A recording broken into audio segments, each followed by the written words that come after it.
Hello students, আমি নীতিশ পাল জ্ঞানজ্যোতি coaching সেন্টারের পক্ষ থেকে এবং নীলস নেভা চ্যানেলের পক্ষ থেকে তোমাদের প্রত্যেককে জানাই আরো একবার স্বাগত। তো স্টুডেন্টস, আমাদের যে উচ্চ মাধ্যমিক বাংলা সেশন চলছিল তোমাদের, তো তার আজকে গল্পের প্রথম ক্লাস আমি নেব। এর আগে কবিতার পুরো কোশ্চেনটা এবং আমার বাংলা পূর্ণাঙ্গ সহায়ক গ্রন্থ আমি তোমাদের শেষ করে দিয়েছি। তো আজকে যে গল্পটা তোমাদের আমি পড়াবো, তোমাদের বইয়ের প্রথম গল্প কে বাঁচায় কে বাঁচে। ভিডিওটি শুরু করার আগে আমি অবশ্যই বলবো যে যারা ফার্স্ট টাইম ভিডিওটি দেখছো তারা অবশ্যই চ্যানেলটিকে সাবস্ক্রাইব করো এবং তার পাশে বেল আইকনটিও প্রেস করে দাও। তার কারণ নেক্সট টাইম থেকে যখন কোনো আমি ভিডিও আপলোড করব তার নোটিফিকেশন সবার কাছে তোমার আগেই পৌঁছে যাবে। বেল আইকনটা অল প্রেস করবে কিন্তু, হ্যাঁ। আর আমাদের যে যদি পড়াশোনা সংক্রান্ত কোনো সমস্যা হয় তার জন্য 7076398606 এবং 6295916282 এই নম্বরে তোমরা সরাসরি আমাদের সঙ্গে যোগাযোগ করতে পারো। এছাড়া তোমাদের পড়াশোনা সংক্রান্ত যাবতীয় বিষয় আমরা এই ওয়েবসাইটে দিয়ে থাকি www.nxt.light.blogspot.com। এই ওয়েবসাইটে গেলে তোমরা সম্পূর্ণ নোট সম্পূর্ণ বিনামূল্যে পেয়ে যাবে। এছাড়া আমাদের অনলাইন কোর্স अवेलेबल আছে, খুব সামান্য মূল্যে আমাদের এখানে অনলাইন তোমরা কোর্স করতে পারো, অনলাইন নোটস পারচেজ করতে পারো। যারা উচ্চ মাধ্যমিক স্টুডেন্টস রয়েছে, বাংলা ভাষা, সাহিত্য, শিল্প সাহিত্য, সংস্কৃতি, ইতিহাস সমস্ত নোটস কিন্তু তোমরা প্যাকেজিং আমাদের কাছে পেয়ে যাবা। তার জন্য তোমাদের এখানে ফোন করে রেজিস্ট্রেশনটা করে নিতে হবে, ঠিক আছে? তার কি প্রসেস আছে তোমরা ফোন করে শুনে নিবে। চলো শুরু করছি আজকের ক্লাস। কে বাঁচায় কে বাঁচে, মানিক বন্দ্যোপাধ্যায়ের লেখা। সেদিন আপিস যাবার পথে মৃত্যুঞ্জয় প্রথম মৃত্যু দেখলো, অনাহারে মৃত্যু। একদিন শুধু শুনে আর পড়ে এসেছিল ফুটপাতে মৃত্যুর কথা, আজ চোখে পড়লো প্রথম। তাহলে ফুটপাতেও যে না খেতে পেয়ে মানুষ মারা যায় সেটা মৃত্যুঞ্জয় এই গল্পের প্রধান চরিত্র। আমরা ফার্স্ট টাইম জানলাম যে কি, যে ফুটপাতে মানুষ মারা যায় না খেতে। ফুটপাতে হাঁটা তার বেশি প্রয়োজন হয় না, নইলে দর্শনটা অনেক আগেই ঘটে যেত সন্দেহ নেই। ফুটপাতে হাঁটা তার বেশি প্রয়োজন হয় না, কারণ মৃত্যুঞ্জয়, কারণ ওর বাড়িতে সমস্ত কাজকর্ম করে দেওয়ার মতো লোক আছে, যার জন্য ও শুধুমাত্র বাড়ি থেকে বেরোয়, ট্রামে উঠে এবং ট্রামে উঠে কিন্তু সে চলে যায় অফিসে, অফিসের দরজার সামনে নেমে এবং অফিস করতে থাকে, আবার ওই আসে বাড়ির দরজার সামনে নামে বাড়ি চলে যায়। সুতরাং ফুটপাতে হাঁটা তার বেশি প্রয়োজন হয় না, কিন্তু আজকে কোনো কারণবশত প্রয়োজন পড়েছিল। বলছে বাড়ি থেকে বেরিয়ে দুপা হেঁটেই সে ট্রামে ওঠে। তাহলে যদি বলে মৃত্যুঞ্জয় কিসে চড়ে অফিস যেত, তাহলে বলতে হবে ট্রামে চড়ে অফিস যেত। নামে গিয়ে প্রায় অফিসের ওই দরজায়। বাড়িটাও তার শহরের এমন এক নিরিবিলি অঞ্চলে যে সে পাড়ায় ফুটপাতেও বেশি লোকে মরতেও চায় না বেশি। চাকর ও ছোট ভাই তার বাজারও কেনাকাটা করে। আমি কি বললাম, যে আগে বললাম যে ওর বাড়ির কাজকর্ম করতে হয় চাকর আর তার ছোট ভাই, ঠিক আছে? কয়েক মিনিটে মৃত্যুঞ্জয়ের সুস্থ শরীরটা অসুস্থ হয়ে গেল। মনে আঘাত পেলে মৃত্যুঞ্জয়ের শরীরে তার প্রতিক্রিয়া হয়, মানসিক বেদনাবোধের সঙ্গে চলতে থাকে শারীরিক কষ্টবোধ। আপিসে পৌঁছে নিজের ছোট কুঠুরিতে ঢুকে সে যখন ধপ করে চেয়ারে বসে পড়লো, তখন সে রীতিমতো কাবু হয়ে পড়েছে। একটু বসেই তাই উঠে গেল কলঘরে, দরজা বন্ধ করে বাড়ি থেকে পেট ভরে যত কিছু খেয়ে এসেছিল, ভাজা, ডাল, তরকারি, মাছ, দই আর ভাত, প্রায় সব বমি করে উগড়ে দিল। তার ওই অনাহারে মৃত্যু থেকে তার শরীরে কতটা প্রতিক্রিয়া হলো, সে যা কিছু খেয়ে এসেছিল বাইরে থেকে সমস্ত কিছু বমি করে উগড়ে দিল। পাশের কুঠুরি থেকে নিখিল যখন খবর নিতে এলো, কলঘর থেকে ফিরে মৃত্যুঞ্জয় কাচের গ্লাসে জল পান করছে। গ্লাসটা খালি করে নামিয়ে রেখে সে শূন্য দৃষ্টিতে দেয়ালের দিকে তাকিয়ে রইল। তাহলে তার মানসিক কিছু বেদনা বোধ পেল এবং তার কিছু চিন্তাধারাটা একটু অন্যদিকে চলে গেল। সে ভাবছে, জল খেলো এক গ্লাস, কাচের গ্লাসে জল খেলো, জল পান করার পরে তারপরে কি হচ্ছে, খালি আকাশের দিকে তাকিয়ে উপর দিকে তাকিয়ে ভাবছে যে কি যেন হচ্ছে ওর। আপিসে সে আর নিখিল প্রায় সমপদস্থ, একই পোস্টে ওরা দুজনে চাকরি করে। নিখিল ওর বন্ধু, হ্যাঁ, মাইনে দুজনের সমান। একটা বাড়তি দায়িত্বের জন্য মৃত্যুঞ্জয় 50 টাকা বেশি পায়। নিখিল রোগা, তীক্ষ্ণ বুদ্ধি এবং একটু আলসে প্রকৃতির লোক। মৃত্যুঞ্জয় 2 বছর আগে বিয়ে করে 8 বছরে সে মোটে 2 সন্তানের পিতা হয়েছে। তাহলে মৃত্যুঞ্জয় 2 বছর আগে বিয়ে করেছে। মৃত্যুঞ্জয় 2 বছর আগে বিয়ে করেছে কে? সরি, ভুল বলছি কথাটা, জাস্ট মৃত্যুঞ্জয় 2 বছর আগে বিয়ে করে 8 বছরে। তাহলে মৃত্যুঞ্জয় 2 বছর আগে বিয়ে করেছে, তাহলে মৃত্যুঞ্জয় 2 বছর আগে বিয়ে করেছে। তাহলে হচ্ছে নিখিল, হ্যাঁ, 8 বছর টোটাল। আমরা যদি ধরি এটাকে 8 বছর ধরবো, 8 বছরে 2 সন্তানের পিতা হয়েছে নিখিল। তাহলে মৃত্যুঞ্জয় 2 বছর আগে বিয়ে করেছে, তার মানে আগে কে বিয়ে করেছে? নিখিল বিয়ে করেছে। 8 বছর, তাহলে মৃত্যুঞ্জয় বিয়ে বয়স কত? 6 বছর। এবার তোমাদের পরীক্ষার সময় এভাবে কোশ্চেন আসে যে মৃত্যুঞ্জয় ও নিখিলের বৈবাহিক দাম্পত্য জীবনের সময়কাল কত, তাহলে বলতে হবে 6 বছর ও 8 বছর। যদি এভাবে নিখিল ও মৃত্যুঞ্জয়ের বৈবাহিক দাম্পত্য জীবনের বয়স কত, তাহলে বলতে হবে 8 বছর ও 6 বছর। আগে তোমাকে লক্ষ্য করতে হবে যে আগে নিখিল বলেছে না আগে মৃত্যুঞ্জয় বলেছে। তাহলে আগে যার নাম বলবে তুমি আগে তার দাম্পত্য জীবনের বয়সটা তোমাকে ধরতে হবে। যদি বলে খালি মৃত্যুঞ্জয়ের দাম্পত্য জীবনের বয়স কত 6 বছর, যদি বলে নিখিলের দাম্পত্য জীবনের বয়স কত 8 বছর, এইভাবে করে মনে রাখতে হবে। হ্যাঁ, তো বলছে সংসারে তার নাকি মন নেই। কার মন নেই? নিখিলের মন নেই। হ্যাঁ, নিখিল জীবনটা, অবসর জীবনটা বই পড়ে আর একটা চিন্তা জগৎ গড়ে তুলে কাটিয়ে দিতে চায়। অন্য সকলের মতো মৃত্যুঞ্জয়কে সেও খুব পছন্দ করে, হয়তো মৃদু একটু অবজ্ঞার সঙ্গে ভালোবাসে। মৃত্যুঞ্জয় শুধু নিরীহ শান্ত দরদি ভালো মানুষ বলে নয়, সৎ ও সরল বলেও নয়, মানব সভ্যতার সবচেয়ে প্রাচীন ও সবচেয়ে পচা ঐতিহ্য আদর্শবাদের কল্পনা তাপস বলে। মৃত্যুঞ্জয় দুর্বল চিত্ত ভাবপ্রবণ আদর্শবাদী বলে কোনো কথা ছিল না। দুটো খোঁচা দিয়ে খেপিয়ে তুললেই তার মনের পুঞ্জ পুঞ্জ অন্ধকার বেরিয়ে এসে তাকে অবজ্ঞেয় করে দিত। কিন্তু মৃত্যুঞ্জয় মানসিক ক্রিয়া প্রতিক্রিয়া স্রোত নিস্তেজ নয়। শক্তির একটা উৎস আছে তার মধ্যে।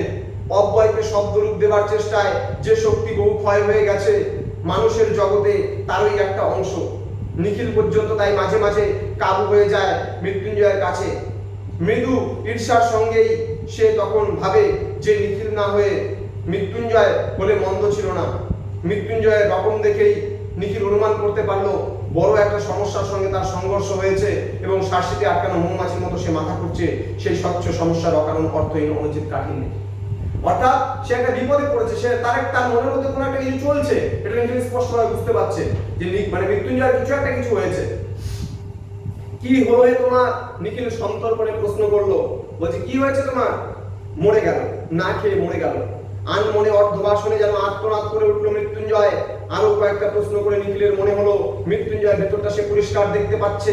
ফুটপাতে অনাহারে মৃত্যুর মতো সাধারণ সহজবোধ্য ব্যাপারটা সে ধারণা করতে পারছে না, সেটা আশ্চর্য নয়।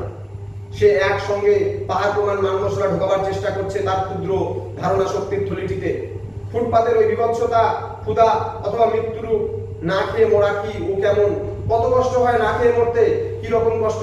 ক্ষুধার যন্ত্রণা বেশি না মৃত্যু যন্ত্রণা বেশি ভয়ঙ্কর? ভাবছে। তাহলে মৃত্যুঞ্জয় কিন্তু মৃত্যুঞ্জয় ভাবছে যে ক্ষুধার যন্ত্রণা মানে পেটে খিদা পেলে সেই যন্ত্রণাটা বেশি, কতটা বেশি, কতটা ভয়ানক সেই কথাগুলো ভাবছে। অথচ নিখিল প্রশ্ন করলে সে জবাবে বলল অন্য কথা। ভাবছি আমি বেঁচে থাকতে যে লোকটা না খেয়ে মরে গেল, এই অপরাধের প্রায়শ্চিত্ত কি?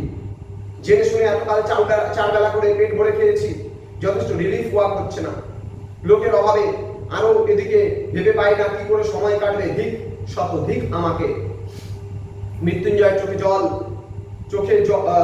মৃত্যুঞ্জয়ের চোখ ছলছল করছে দেখে নিখিল চুপ করে থাকে। দরদের চেয়ে ছোঁয়াচে কিছুই নেই এই জগতে। নিখিলের মনটাও খারাপ হয়ে যায়। দেশের সমস্ত দরদ পুঞ্জীভূত করে ঢাললেও এই আগুন নিভবে না। ক্ষুধার অন্যের বদলে বরং সমীরে পরিণত হয়ে যাবে। ভিক্ষা দেওয়ার মতো অস্বাভাবিক পাপ যদি আজও পূর্ণ হয়ে থাকে, জীবন ধারণের অন্যে মানুষের দাবি জন্মাবে কিসে? রূঢ় বাস্তব নিয়মকে উল্টে মধুর আধ্যাত্মিক নীতি করা যায়, কিন্তু সেটা হয় অনিয়ম। চিতার আগুনে যত কোটি মরাই এই পর্যন্ত পুরানো হয়ে থাক, পৃথিবীর সমস্ত জ্যান্ত মানুষগুলিকে চিতায় তুলে দিলে আগুন তাদেরও পুড়িয়ে ছাই করে দেবে। বোঝা গেল বিষয়টা? যে একটা চিতাতে একটা মানুষকে কি খালি পুরায় বা 10টা মানুষকে কি খালি পুরায়? যত মরা তুমি চিতাতে তুলো সবাইকে পুড়িয়ে কিন্তু ছাই করে দেবে। বিক্ষুব্ধ চিত্তে এই সব কথা ভাবতে ভাবতে নিখিল সংবাদপত্রটি তুলে নিল। চোখ বুলিয়ে যেতে যেতে নজরে পড়লো ভালোভাবে সদ্গতির ব্যবস্থা করে গোটাকুড়ি মৃতদেহকে স্বর্গে পাঠানো হয়নি বলে এক স্থানে তীব্র ধার করা উদাস করা মন্তব্য করা হয়েছে। কদিন পরেই মাইনের তারিখ এলো। নিখিলকে প্রতি মাসে 3 জায়গায় কিছু কিছু টাকা পাঠাতে হয়। মানি অর্ডারের ফর্ম আনিয়ে কলম ধরে সে ভেবে ঠিক করবার চেষ্টা করছে 3টে সাহায্য এবার 5 টাকা করে কমিয়ে দেবে কিনা। মৃত্যুঞ্জয় ঘরে এসে বসলো। সেদিনের পর থেকে মৃত্যুঞ্জয়ের মুখ বিষণ্ণ গম্ভীর হয়ে আছে। নিখিলের সঙ্গেও বেশি কথা বলেনি। একটা কাজ করে দিতে হবে ভাই। মৃত্যুঞ্জয় একটার নোট নিখিলের সামনে রাখলো। বলছে একটা কাজ করে দিতে হবে, টাকাটা কোনো রিলিফ ফান্ডে দিয়ে আসতে হবে। নিখিল বলছে কেন? আমি তো পারবো না। নিখিল ধীরে ধীরে টাকাটা গুনলো। সমস্ত মাইনেটাই দেখলো সেখানে আছে। হ্যাঁ, বাড়িতে কোনো নজর লোক, মাইনের টাকায় মাস চলে না, প্রতি মাসে ধার করছিস। তাও আমায় কিছু একটা করতে হবে ভাই। রাতে ঘুম হয় না, খেতে বসলে খেতে পারি না, একবেলা খাওয়া ছেড়ে দিয়েছি। আমার আর টুনুর মার একবেলার ভাত বিলিয়ে দিই। নিখিল এক দৃষ্টিতে তাকিয়ে থাকে। জ্বর হলে যেমন দেখায় মৃত্যুঞ্জয়ের গোলগাল মুখখানা তেমনি থমথম করছে, ভিতরে সে পুড়ছে, সন্দেহ নেই। টুনুর মার যা স্বাস্থ্য, এক বেলা খেয়ে দিন 15-20 টিকতে পারবে। মন্তব্য শুনে মৃত্যুঞ্জয় ধাজিয়ে উঠলো।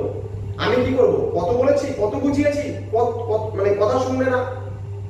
আমি না খেলে উনিও খাবেন না। এ অন্যায় নয়, অত্যাচার নয়, মরে তো মরবে না খেয়ে। নিখিল ভাবছিল বন্ধুকে বুঝিয়ে বলবে, এভাবে দেশের লোককে বাঁচানো যায় না। যে অন্ন পাওয়া যাচ্ছে সে অন্ন তো পেটে যাবেই কারো না কারো। যে লিপ চলছে তা শুধু একজনের বদলে অন্যজনকে বা আরেকজনকে খাওয়ানো। এতে শুধু আড়ালে যারা মরছে তাদের মধ্যে দিয়ে চোখের সামনে যারা মরছে তাদের কয়েকজনকে বাঁচানোর চেষ্টা করার সান্ত্বনা মাত্র। কিন্তু এসব কোনো কথাই সে বলতে পারে না, গলায় আটকে গেল। সে শুধু বললো, ভুরি ভোজনটা অন্যায়, কিন্তু না খেয়ে মরাটা উচিত নয় ভাই। নিখিল মৃত্যুঞ্জয়কে বলছে, আমি কেটে ছেটে যতটুকু সম্ভব খাওয়া কমিয়ে দিয়েছি। বেঁচে থাকতে যতটুকু দরকার খাই, এবং দেশের সমস্ত লোক মরে গেলেও যদি এতটুকু সংগ্রহ করার ক্ষমতা আমার থাকে, কাউকে না দিয়ে নিজেই আমি তা খাবো। বলছে যে সবাইকে দিয়ে তুই যদি এতটুকুও বাঁচে, সেই এতটুকু খাওয়ারই আমি খাবো। নীতি ধর্মের দিক দিয়ে বলছি না, সমাজ ধর্মের দিক থেকে বিচার করলে 10 জনকে খুন করাচ্ছে না খাইয়ে, মানে নিজেকে না খাইয়ে মারা বড় পাপ। তাহলে আমি নিজে খাবো, তারপর আমি 10 জনকে সাহায্য করবো। তাহলে যদি নিজেই আজকে আমি নিজেকেই সুস্থ না রাখি, তাহলে আমি 10 জনকে সাহায্য করবো কি করে, তাই না? ওটা বাস্তবিক স্বার্থপরতা। কিন্তু যারা না খেয়ে মরছে তাদের যদি এই স্বার্থপরতা থাকতো, এক কাপ অখাদ্য ফুরিয়াল দেওয়ার বদলে তাদের যদি স্বার্থপর করে তোলা হতো, অন্ন থাকতে বাংলায় না খেয়ে কেউ মরতো না। তা সে অন্য 1000 মাইল দূরেই থাক, আর 31টা তারা লাগানো গুদামেই থাক। তুই পাগল নিখিল, বদ্ধ পাগল বলে মৃত্যুঞ্জয় কিন্তু চলে গেল। তারপর দিন দিন কেমন যেন হয়ে যেতে লাগলো মৃত্যুঞ্জয়। দেরি করে অফিসে আসে, কাজে ভুল করে, চুপ করে বসে ভাবে। এক সময় বেরিয়ে যায়, বাড়িতে তাকে পাওয়া যায় না। শহরে আদি অন্তহীন ফুটপাথ ধরে সে ঘুরে বেড়ায়, ডাস্টবিনের ধারে, গাছের নিচে, খোলা ফুটপাথে পড়ে যারা পড়ে থাকে। অনেক রাত্রে দোকান বন্ধ হলে যারা হামাগুড়ি দিয়ে সামনের রোয়াকে উঠে একটু ভালো আশ্রয় খোঁজে। ভোর 4টে থেকে যারা লাইন দিয়ে বসে দাঁড়িয়ে মৃত্যুঞ্জয় তাদের লক্ষ্য করে। পাড়ায় পাড়ায় লঙ্গরখানা খুঁজে বার করে, অন্য প্রার্থীর ভিড় দেখে। প্রথম সে এই সব নরনারীর যতজনের সঙ্গে সম্ভব আলাপ করতো, এখন সেটা বন্ধ করে দিয়েছে। সকলে একই কথা বলে, বলা ভাষা ও বলার ভঙ্গি পর্যন্ত তাদের এক ধাঁচের। নেশায় আচ্ছন্ন অর্ধচেতন মানুষের প্যানপ্যানানির মতো জীবাণু সুরে সেই এক ভাগ্যের কথা, দুঃখের কাহিনী। কারো মুখে নালিশ নেই, কারো মনে কোনো প্রতিবাদ নেই। কোথা থেকে কিভাবে কেমন করে সব উলটপালট হয়ে গেছে তারা জানেনি, বোঝেনি, কিন্তু মেনে নিয়েছে। সত্যি সাধারণ মানুষের চাহিদা হচ্ছে খাদ্য, বস্ত্র আর বাসস্থান। তাদের কিন্তু বেশি কিছু প্রয়োজন পড়ে না, শুধুমাত্র খাদ্য, বস্ত্র আর বাসস্থান। তাদের আর কোনো কিছু অভিযোগ নেই। এই তিনটা যদি তারা ঠিকঠাক ভাবে পায়, তাদের আর কোনো অভিযোগ নেই। মৃত্যুঞ্জয়ের বাড়ির অবস্থা শোচনীয়। টুনুর মা বিছানা নিয়েছে, বিছানায় পড়ে থেকেই সে বাড়ির ছেলে বুড়ো সকলকে তাগিদ দিয়ে স্বামীর খোঁজে বারবার বাইরে পাঠিয়ে দেয়। কিন্তু এই বিরাট শহরের কোথায় আগন্তুক মানুষের কোন জঞ্জালের মধ্যে তাকে তারা খুঁজে বার করবে? কিছুক্ষণ বাইরে কাটিয়ে তারা ফিরে আসে। টুনুর মাকে মিথ্যে করে বলে যে মৃত্যুঞ্জয় আসছে, খানিক পরেই আসছে। খবর দিয়ে বাড়ির সকলে কেউ গম্ভীর, কেউ কাঁদো কাঁদো মুখ করে বসে থাকে। ছেলে মেয়েগুলো অনাদরে, অবহেলায়, ক্ষুধার জ্বালায় চেঁচিয়ে কাঁদে। নিখিলকে বারবার আসতে হয়। টুনুর মা তাকে সকা করে অনুরোধ জানায় সে যেন একটু নজর রাখে মৃত্যুঞ্জয়ের দিকে, একটু যেন সে সঙ্গে থাকে তার। নিখিল বলে, আপনি যদি সুস্থ হয়ে ওঠেন, ঘরের দিকে তাকান, তাহলে যতক্ষণ পারি সঙ্গে থাকবো, নইলে কিন্তু নয়। টুনুর মা বলে, উঠতে পারলে আমি তো ওর সঙ্গে যেতাম ঠাকুরপো। বলছে, ঘুরতেন? নিশ্চয়ই, ওর সঙ্গে থেকে থেকে আমিও অনেকটা উন্নত হয়ে গেছি। উনি পাগল হয়ে যাচ্ছেন, আমারও মনে হচ্ছে যেন পাগল হয়ে যাব। ছেলে মেয়েগুলোর জন্য সত্যি আমার ভাবনা হয় না, কেবলই মনে পড়ে ফুটপাতের ওই লোকগুলোর কথা। আমাকে 2-3 দিন সঙ্গে নিয়ে গিয়েছিলেন। অনেকক্ষণ চুপ করে থেকে টুনুর মা আবার বলে, আচ্ছা, কিছুই কি করা যায় না? এই ভাবনাতেই ওর মাথাটা খারাপ হয়ে যাচ্ছে। কেমন একটা ধারণা জন্মেছে, যথাসর্বস্ব দান করলেও কিছুই ভালো করতে পারবেন না। দারুণ একটা হতাশা জেগেছে ওর মনে। একেবারে মুশড়ে যাচ্ছেন দিনকে দিন। নিখিল শোনে আর তার মুখ কালি হয়ে যায়। মৃত্যুঞ্জয় আপিসে যায় না। নিখিল চেষ্টা করে তার ছুটির ব্যবস্থা করিয়ে দিয়েছে। আপিসের ছুটির পর সে মৃত্যুঞ্জয়ের কাছে যায়। মৃত্যুঞ্জয়ের ঘোরাফেরার স্থানগুলি এখন অনেকটা নির্দিষ্ট হয়ে গেছে। ঘন্টার পর ঘন্টা সেও মৃত্যুঞ্জয়ের সঙ্গে কাটিয়ে দেয়। ঘুরিয়ে ফিরিয়ে নানাভাবে তাকে উল্টো কথা শোনায়, নিজের আগেকার যুক্তিতর্কগুলো নিজেই খণ্ড খণ্ড করে দেয়। মৃত্যুঞ্জয় শোনে, কিন্তু তার চোখ দেখেই টের পাওয়া যায় যে কথার মানে সে আর বুঝতে পারছে না। তার অভিজ্ঞতার কাছে কথার মান কিছু অর্থহীন হয়ে গেছে, অর্থাৎ পাগলের মতন হয়ে গেছে। ক্রমে ক্রমে নিখিলকে হাল ছেড়ে দিতে হয়। তারপর মৃত্যুঞ্জয়ের গা থেকে ধুলো মলিন সিল্কের জামা অদৃশ্য হয়ে যায়। তাহলে মৃত্যুঞ্জয়ের গায়ে যে সিল্কের জামাটা ছিল সেটা পর্যন্ত অদৃশ্য হয়ে যায়। পরনে ধুতির বদলে আসে ছেঁড়া ন্যাকড়া, গায়ে তার মাটি জমা হয়ে দৃশ্যমান হয়ে ওঠে, দাড়িতে মুখ পুরো ঢেকে যায়। ছোট একটি মগ হাতে আরো 10 জনের সঙ্গে সে পড়ে থাকে ফুটপাতে, আর কাড়াকাড়ি মারামারি করে লঙ্গরখানায় খিচুড়ি খায়। বলে গা থেকে এনেছি, খেতে পাইনি বাবা, আমায় খেতে দাও। তাহলে দেখো একটা মানুষ, একটা সুস্থ মানুষ কি করে অসুস্থ হয়ে গেল, একটা জীবিত মানুষ, একটা ভালো মানুষ সে কি করে অর্ধ পাগলের মতো বা পুরো পাগল হয়ে গেছে।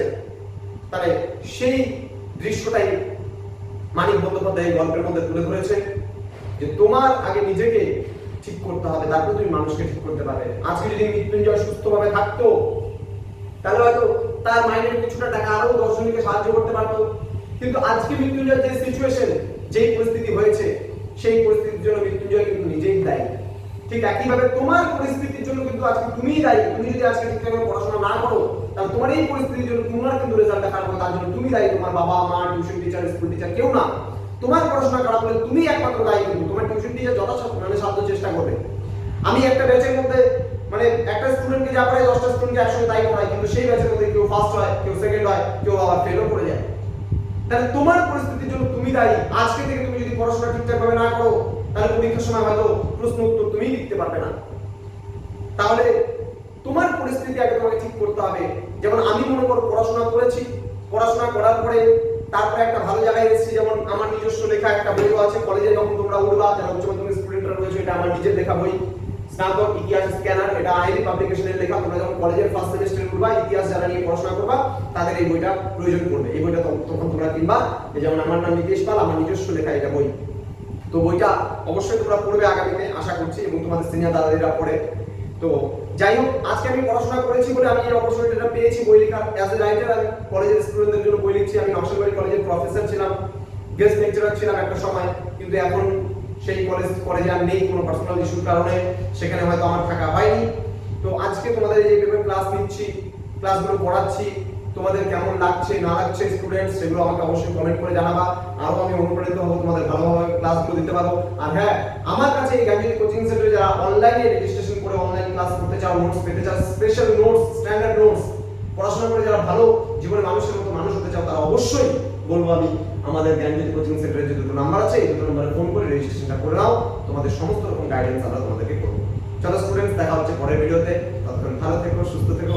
আর হ্যাঁ, গৃহবন্দী হয়ে বাড়িতেই থাকো কয়েকদিন। তারপরে যখন লকডাউন উঠে যাবে এবং পরিস্থিতি ভালো হবে, আবার তোমরা আগের মতো অবস্থায় ফিরে আসতে পারবে। Thank you so much, thanks for watching.